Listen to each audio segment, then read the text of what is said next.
Hi everyone, this is a video to review My Father's World, Exploring Countries and Cultures, which is what we use for primarily the bulk of our curriculum this last year, school year 22-23, for our first official year of homeschooling. So I have 3 boys. This past year we just homeschooled our oldest, who was in 4th grade, and again, this is the curriculum that we used. I am a reading specialist in a public school. My husband is a pastor and also does some other work from home. So he is primarily the one who is providing the direct instruction. And then I am at the same time, though, very involved. I do all the planning and the preparation each night. And I know, exactly what's going on. My husband is very capable of teaching. Oftentimes people will feel like they can't do homeschool if they don't have a teaching degree, but God gave you your children, and you are the first teacher for your children, and He has equipped you and will equip you and help you to do what you need to do if homeschooling is right for your family. So please be encouraged in that, and be encouraged in knowing that you can make it work even if one parent is at work and one parent is at home in a situation like ours. Again, if it's right for your family, God will give you the grace and the wisdom that you need to figure out what works for your family. So this year, Exploring Countries and Cultures, that's the first in the cycle for My Father's World that basically cycles each year all the way through history. So this is where you start just learning a perspective of God's heart for the world, where you're really understanding that John 3:16, for God so loved the world, right? So you're understanding and getting a perspective outside of your own little bubble, your own little corner of the world. You're seeing the whole world as you travel from continent to continent, country to country over the course of the school year, and learn all about different places. So in the front of, this is the manual that I was holding up, and in the front of the manual, it just kind of gives you a layout of each week of the country that you're going to learn about, the countries, and then what the science is going to be. And the hero tales are different stories that you're going to read about different missionaries that are from those countries or sent to teach in those countries. So that's just kind of, again, just a basic layout. There's much more certainly to this, but that just shows you. So the first 2 weeks of My Father's World, Exploring Countries and Cultures, is an introduction. And then after that, you're mostly spending 2 weeks on each country, and then at the end you have the last 2 weeks are adding additional countries that maybe you didn't study and you want to add to your curriculum that year. Or you can do what we did, and you might be able to see there I have lots of stuff tabbed. I kind of went through and tabbed things that we didn't get to throughout the year that I knew we wanted to be able to do. So those are the things that we came back to at the end and just kind of summed up things and caught up on different projects, activities that we didn't get to that we wanted to, throughout the year. So that's what we did. So the manual itself can kind of become like your plan book in the front there. And I used a separate plan book, but I did write in this one a little bit as well. So you can write the date, up there along the side are the different subject areas. And then the boxes that are blank are for the things that are not directly included with the curriculum, meaning that you choose which resources you want, like for spelling, for math, for English, language arts, those types of things. So you can choose whether you want to add the additional resources that they recommend, or maybe you want those from a different provider. So that's totally up to you. And then on the other part of each week, it just goes through day by day, and it shows you different supplies you might need, or things that you're going to discuss, and so forth. So very detailed in the way that it's laid out. And again, it can totally be your plan book, or you can use a separate one if you want, which is what we did. As you are going through, a big thing obviously is the geography. So let's talk about geography first. So some of the things that are included that you're going to use for geography are the Children's Atlas of God's World. This is a big book, and it's a great book. Beautiful pictures, obviously, since it's an atlas, there's going to be maps to show you the location and places and everything. So this is a great resource. You will use this every single week. You will also use the Rand McNally Classroom Atlas. Also wonderful, beautiful pictures, maps, information, everything you need here to really get a good understanding of all the different places that you're learning about. Then you'll also want to use, like we did, a large world map. You can have that hanging up because you're going to utilize that, and a globe as well. So at the beginning of each week of a new country, your student or students are going to figure out how to identify that place on the map. So you're going to be talking about things like, well, first of all, where is it located? What hemisphere is it located in? What other countries surround it? What bodies of water surround it? Things like that that are, really good for students to be able to master over time as they're learning about these different countries. And not only to be able to do that on a map, but also on a globe as well. So I like how it utilizes both of those pieces so that they really get the hang of that. The other thing a big thing with the geography part is the geography game. So you get these nice maps that are printed on cardstock, and as you can see, they're color coded and they have different places numbered on there. Okay, so the places are numbered so that as you travel through those different places, that your students can learn to identify and locate the various countries.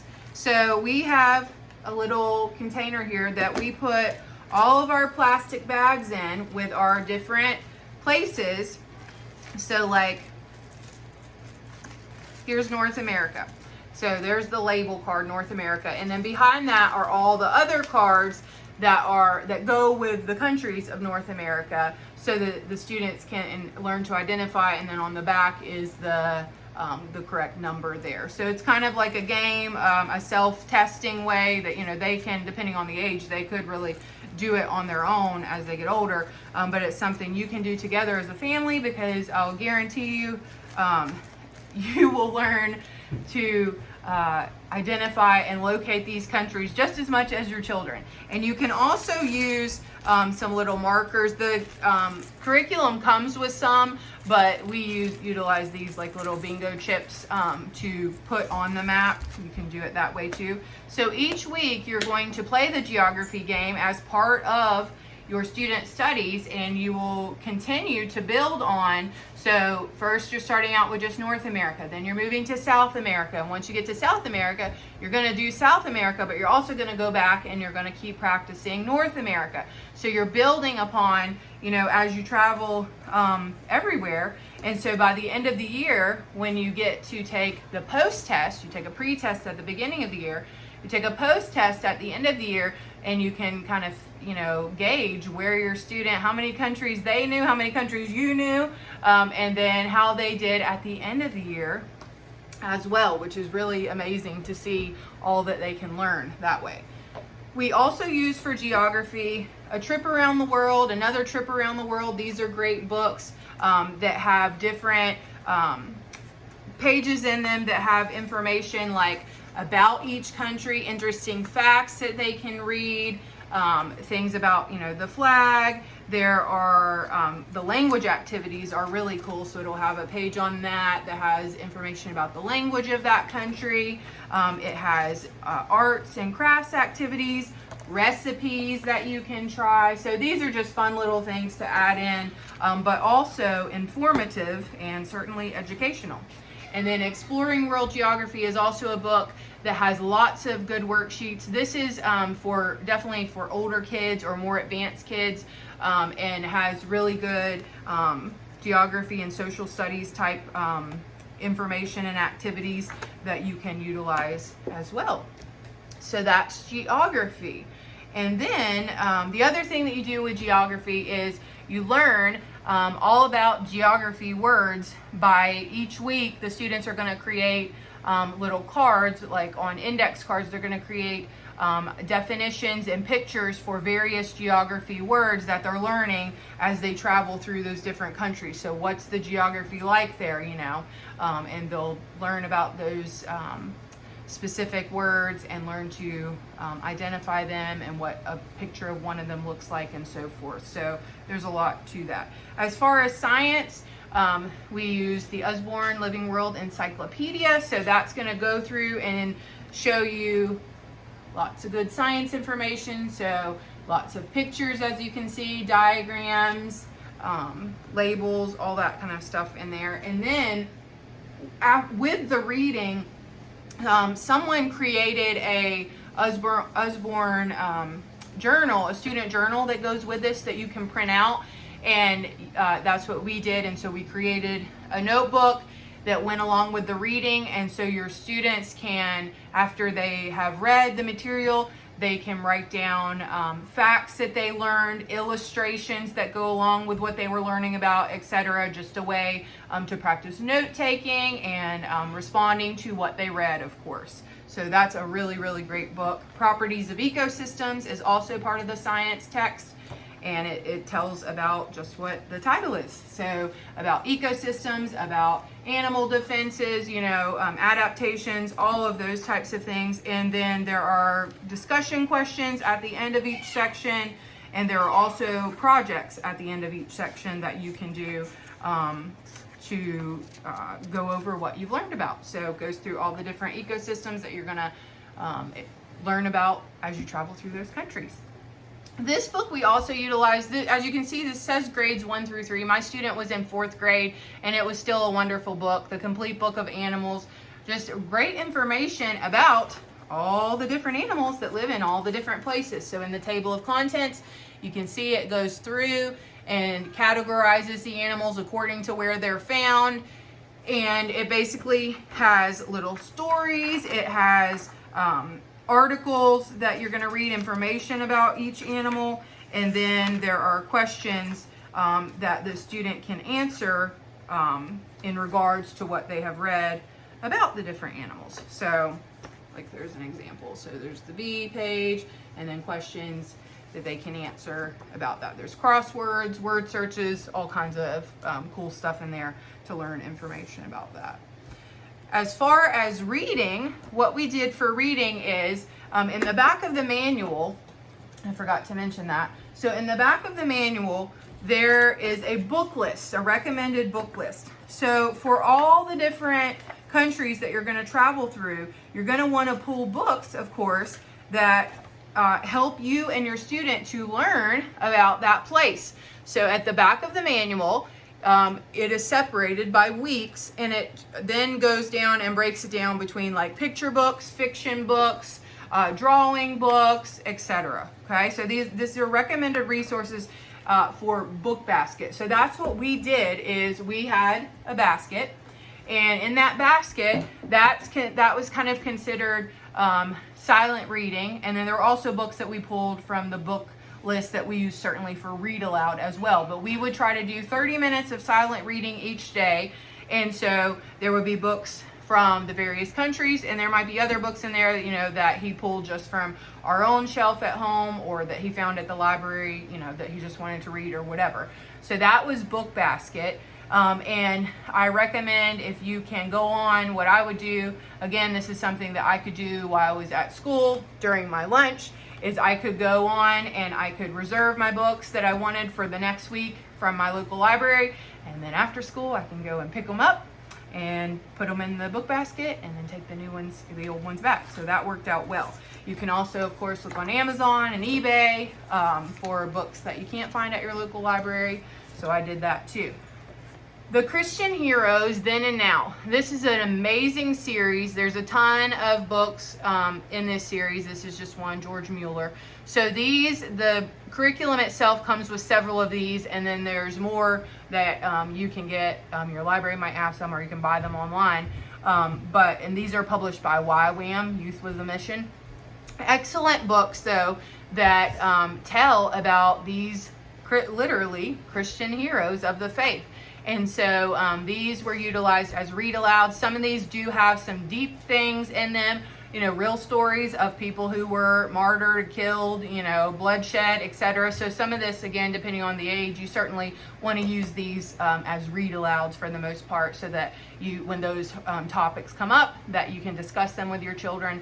But love these. We loved learning about these different people. And many of these people, there are also Voice of the Martyrs has the Torchlighters series, which is a series of videos. You can find a lot of them on YouTube. We have them on a DVD set too, but that talk about a lot of these people. So not only can you read the book, but if you have younger children too, sometimes watching those kind of bring it to life more, seeing it in an animated version that way. So these are great. We also did, as read alouds, we used the Voice of the Martyrs graphic novel anthology. This is a beautiful book. It's kind of like a comic book. Talks about different people that way. So recommend that. Lots of Voice of the Martyrs stuff. We love that. The hero tales that I talked about in the front of in the front of the manual, that is this book. So this was is certainly reading, but it's also used kind of during Bible time, and it goes through and it talks about different people. So like here's Dwight L. Moody. So it gives you kind of a brief history of that person. And then the other thing that it does is it talks about like a character trait with that person. Something with that person that you can really discuss, and then at the end it will have just that. It'll bring the connection back to God's word, and it has let's talk about it. So discussion questions about these people. So this book again has excellent stories of real people and that stood for the faith, and just inspiring and encouraging for your student to hear about. So that again is reading, but it's also, we connected it, certainly with our Bible time. The other thing that's kind of a mix between Bible and reading is the Window on the World book. And the Window on the World book goes through, and it has different countries, what the people are like there. And what I love about this section is how it connects with Bible time is over here in this yellow box, it tells you things that you can pray for that country, things you can thank God for, and things you can ask God for related